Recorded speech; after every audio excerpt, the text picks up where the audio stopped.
Expectation এত high, না পেলে আমরা কষ্ট পাই। তাহলে বিষ্ণু বলেছেন, হয় স্ট্রেঞ্জার নয় ট্রাভেলার, এইভাবে থাকো। ওয়া ইযা আমসাইতা ফালা তানতাযিরিস সাবাহ ওয়া ইযা আসবাহতা ফালা তানতাযিরিল মাসা। আব্দুল্লাহ, যখন সকাল হবে সন্ধ্যার এক্সপেক্ট করো না, যখন সন্ধ্যা হবে সকালের এক্সপেক্ট করো না। সকালবেলা তুমি বিশাল আশা নিয়ে বসে থেকো না যে সন্ধ্যা পর্যন্ত বাঁচবা। যদি বাঁচো, সন্ধ্যা পাও, ভালো, আলহামদুলিল্লাহ।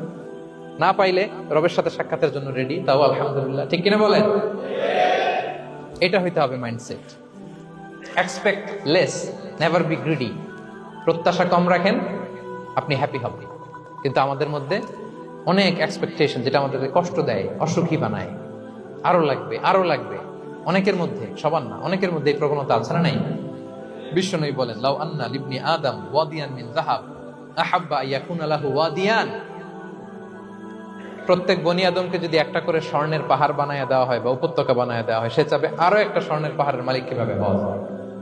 আচ্ছা বলেন তো, একটা স্বর্ণের পাহাড়, এটারে বেচা খাইতে খাইতে আমার 14 পুরুষও খাই শেষ করতে পারবে? তার একটা দিয়ে আমি কি করবো? কিন্তু বিষ্ণু বলেন, অনেকের প্রবণতা আরেকটা চায়। ওয়ালা ইয়ামলা আফাহু ইল্লা তুরাব। কবরের মাটি ছাড়া তার এই আশা, ভরসা, প্রত্যাশা কেউ থামাতে পারবে না।